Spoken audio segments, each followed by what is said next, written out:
दोस्तों नमस्कार, स्वागत है आपका अपने आरटीएस न्यूज चैनल में, जहां हम आपको बताने वाले हैं आज की बड़ी खबरें और मुख्य समाचार। दोस्तों आज की बड़ी खबरें और मुख्य समाचार को फटाफट से लेकर आपके सामने जुड़ चुके हैं। चलिए आज की बड़ी खबरें और मुख्य समाचार को विस्तार से बताते हैं। इससे पहले आप वीडियो को लाइक नहीं किए हैं तो वीडियो को लाइक कर ले, चैनल को सब्सक्राइब कर ले, साथ में बेल आइकन भी प्रेस कर ले। तो चलिए बढ़ते हैं खबरों की ओर। आपको बता दें कि रूस ने शुक्रवार को फिर से यूक्रेन पर ताबड़तोड़ हवाई हमले किए हैं, जिसमें कई ऊर्जा केंद्र और अहम इमारतें तबाह हो गई है। लोकल अधिकारियों ने सोशल मीडिया के जरिए दी गई जानकारी में बताया कि रूस की तरफ से ये सभी हवाई हमले राजधानी कीव और यूक्रेन के उत्तर पूर्वी हिस्से खार्किव में किए गए हैं। रूसी हमले के कारण खार्किव और सुमी के इलाके में बिजली की आपूर्ति ठप हो गई है। राष्ट्रपति जेलेंस्की के ऑफिस से मिली जानकारी के मुताबिक मिसाइल अटैक से एक आवासीय बिल्डिंग भी पूरी तरह से तबाह हो गई। इसके मलबे में अभी लोगों के फंसे होने की आशंका है, क्योंकि मेयर विटाली क्लिट्स्को ने लोगों से अपील की है कि जब तक रूस हवाई हमले बंद नहीं कर देता वो बंकर में ही रहे। गुरुवार को भी रूस ने यूक्रेन के कई इलाके में मिसाइल और ड्रोन से हमले किए थे। इसमें 2 लोगों की मौत की खबर आई है। कांग्रेस की भारत जोड़ो यात्रा के शुक्रवार को 100 दिन पूरे हो गए। 7 सितंबर से कन्याकुमारी से शुरू हुई यात्रा अब राजस्थान पहुंच गई है। आज कांग्रेस नेता राहुल गांधी ने जयपुर में प्रेस कॉन्फ्रेंस की और राजस्थान के सियासी संकट पर बड़ा बयान दिया है।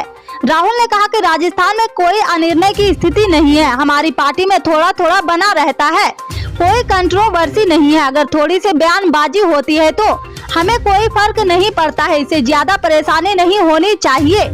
जब 2023 के चुनाव पर सवाल किया गया तो उन्होंने कहा कि मैं कांग्रेस का अध्यक्ष नहीं हूं। खड़गे जी से पूछिए। राहुल गांधी से सवाल किया गया था कि राजस्थान में अगला चुनाव किसकी लीडरशिप में लड़ेंगे या बिना चेहरे के जाएंगे। राहुल गांधी ने कहा कि राजस्थान में चिरंजीवी योजना को लोग अच्छा बता रहे हैं, शहरी रोजगार गारंटी की तारीफ कर रहे हैं। यहाँ कुछ लोगों ने बिजली फ्लोराइड की समस्या बताई है, बाकी अच्छा रिस्पॉन्स है। थोड़ी बहुत शिकायतें तो आती है। हमारे कार्यकर्ताओं निचले स्तर के नेताओं का प्रयोग किया जाए तो हम चुनाव जीत जाएंगे। इन लोगों को सही जगह देने की जरूरत है, हम जबरदस्त तरीके से चुनाव जीतेंगे। बिहार के छपरा और सिवान में जहरीली शराब से मौतें के मामले की एसआईटी से जांच कराने के लिए सुप्रीम कोर्ट में अर्जी दाखिल की गई है। बीते 3 दिनों में बिहार में जहरीली शराब पीने से 65 लोगों की मौत हो चुकी है। चीफ जस्टिस डीवाई चंद्रचूड़ और न्यायमूर्ति पीएस नरसिम्हा की पीठ के समक्ष यह अर्जी पेश हुई है और इसे तत्काल सूचीबद्ध करने के लिए कहा गया है। पीठ ने इस मामले का जिक्र करने वाले वकील पवन प्रकाश पाठक से कहा कि याचिकाकर्ता को मामले की सूचीबद्ध करने के लिए उचित प्रक्रिया का पालन करना होगा। शीर्ष अदालत का शुक्रवार से 2 सप्ताह का शीतकालीन अवकाश आरंभ हो जाएगा। इसके बाद न्यायालय का कामकाज 2 जनवरी को आरंभ होगा।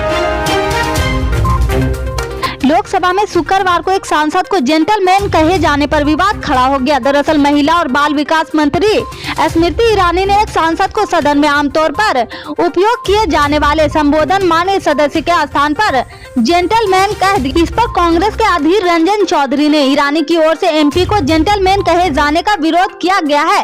कांग्रेस के कुछ सदस्यों को उनका समर्थन करते हुए देखा गया है। बीजू जनता दल के सांसद चंद्रशेखर साहू ने प्रश्नकाल के दौरान महिला और बाल विकास मंत्रालय से संबंधित पूर्वक प्रश्न पूछा है।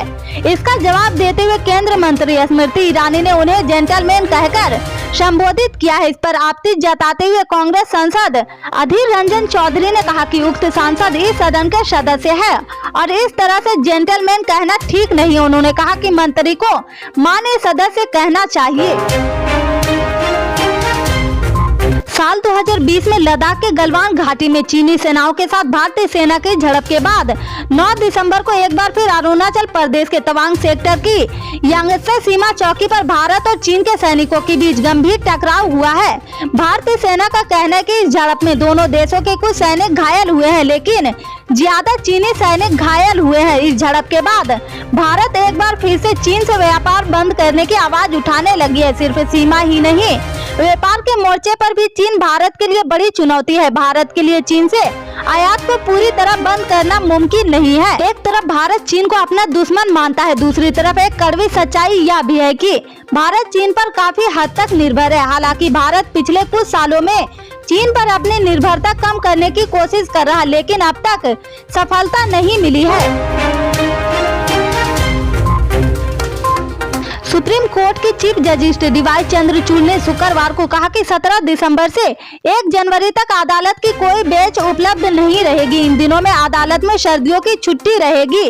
चीफ जस्टिस ने यह ऐलान कानून मंत्री किरण रिजिजू के उस बयान के ठीक बाद किया है जिसमें उन्होंने अदालत में लंबी छुट्टियों पर सवाल उठाया था। राज्यसभा में गुरुवार को किरण रिजिजू ने कहा था कि लोगों में यह भावना है कि अदालत में लंबी छुट्टियां होती है, इसके चलते न्याय की मांग करने वाले लोगों को परेशानी होती है। कोर्ट रूम में मौजूद वकीलों को संबोधित करते हुए चीफ जस्टिस ने कहा कि 17 दिसंबर से 1 जनवरी के बीच कोई बेंच उपलब्ध नहीं रहेगी। रूसी राष्ट्रपति व्लादिमीर पुतिन ने शुक्रवार को प्रधानमंत्री नरेंद्र मोदी के साथ टेलीफोन पर बातचीत की है।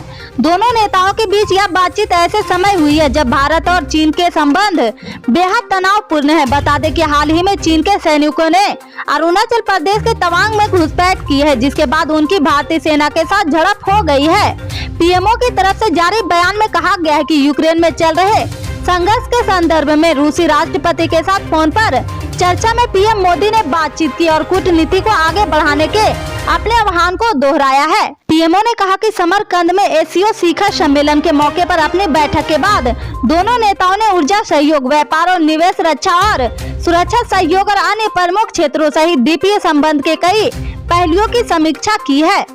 इससे आगे की अपडेट्स को जानने के लिए जुड़े रहे हमारे आरटीएस न्यूज चैनल से। मिलते हैं फिर बड़ी खबर में, तब तक के लिए जय हिंद।